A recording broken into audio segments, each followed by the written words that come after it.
prettiest deck in the game, just got a tiny bit better. Banlist season just has a habit of sneaking right up on you when you're least suspecting it, but knowing us, we're always ready to make adjustments whenever needed.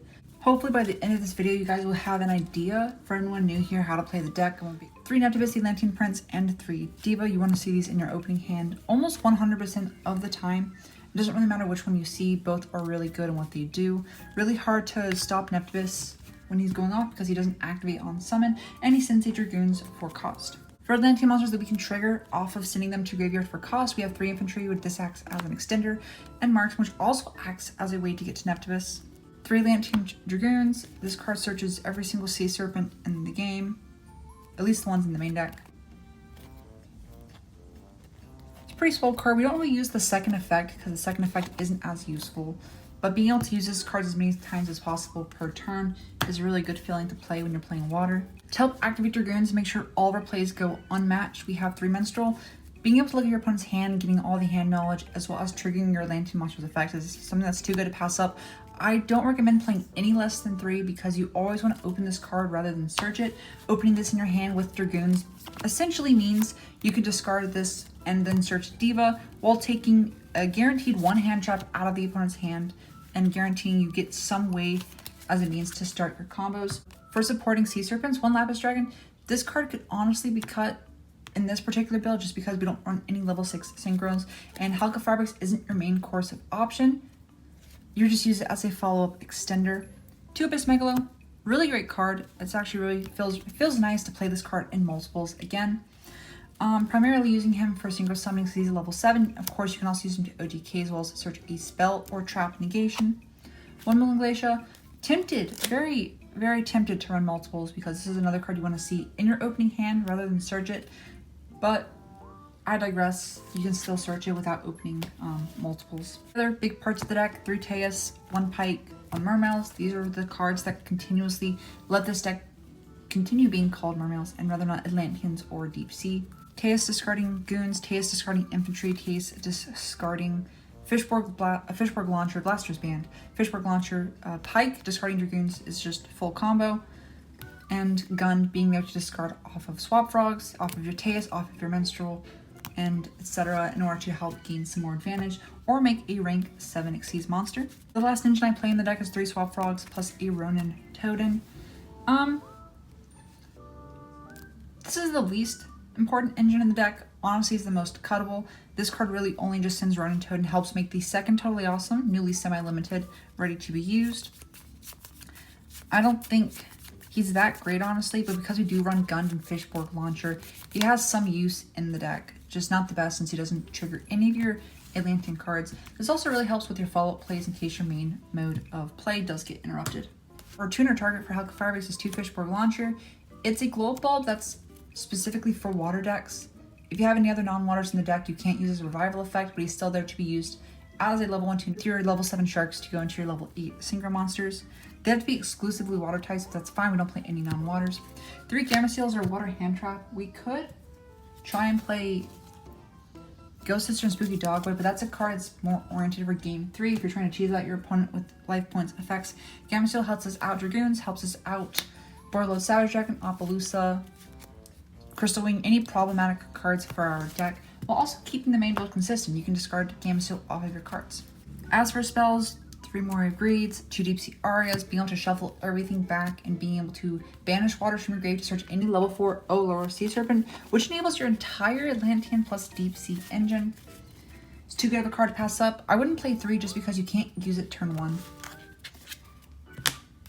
For Saki 1-ups, which is my favorite part of the entire game, 1 for 1 gets you Neptibus or Fishborg, 1 Foolish Burial, dumps Fishborg or a Swap Frog, because you can revive Swap Frog or Neptibus off of your Coral Anemone, 1 newly limited Harpy's Feather Duster with the 1 copy of Raigeki, Poor Man's Lightning Storms. They're still pretty good Saki 1-ups to play, hence why I chose to play it. 1 Call by the Grave. It's a shame it's at 1, but we still have Deep Sea Minstrel, so it doesn't hurt us that much. And for the final card, we have 1 Abyss of the Mizuchi, 2 Search off of the Megalo, 2 equip to your Abyssalacia, getting a card that can search things while also providing some forms of disruption. Stop Super Poly. It stops any of your bad spell cards.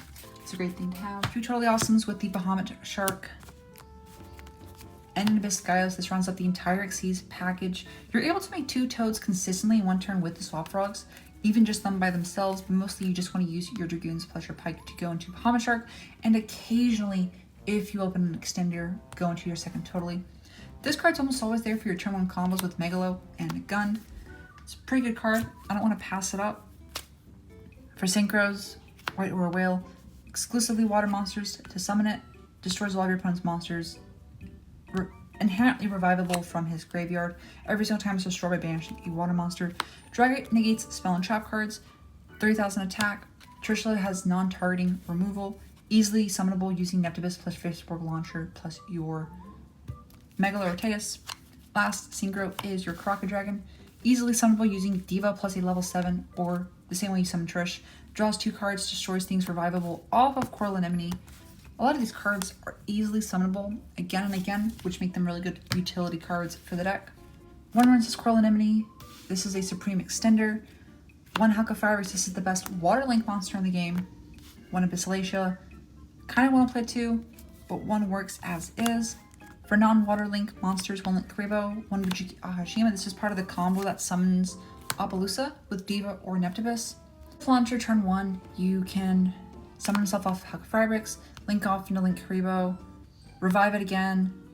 This is after the Vijiki Ahashima, because you need 2 level 1s to go into this card typically.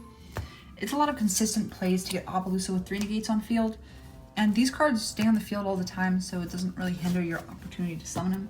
Last link monster in the deck is BLS. It's pretty expensive, didn't get reprinted at all. I'm hoping for a reprint in the Gold series. But instead, if you don't have it, you can instead play one of these 3 cards. Broiler Dragon's a really good cheap alternative. The reason why we play this card in Mermails almost 100% of the time is for the fact that you can get its protection effects by searching your Megalo and then summoning your BLS with your Megalo and being able to OTK, protect things, beat Eldlik, or any other problem matchups for that matter. For the side deck, this is still a work in progress, but it is 100% legal for what I need it to do, since I'm still missing all the money cards. 1 Reboot, 1 Twin Twisters, 3 Cosmic Cyclones for the control matchups. These really help in making that matchup a lot easier to deal with. For combo, 3 Dark Ruler No More, 3 Ash Blossom, 2 Ghost Ogres, and 2 Nibiru. A lot of these are pretty big call-out cards, whereas Ash and Dark Ruler are really generic for any control matchup. Our main struggle really is the Infernoble matchup with Smoke Grenade. Because we're not running any hand traps in our deck that can disrupt them during their turn, we will get pretty much walled out exclusively. So Ash Blossom, Nibiru, and Ghost Ogre really help to dismantle that matchup, especially because Called by the Grave's now at 1, so these make these cards much more likely to resolve. And if you can just get rid of their Isolde, get rid of whatever monster they use to link Climb, these cards can really do wonders against that deck. That rounds up this Mermail deck profile for the September 2020 format. If we can get this deck profile to 200 likes, I'll post a combo tutorial video or a test hand video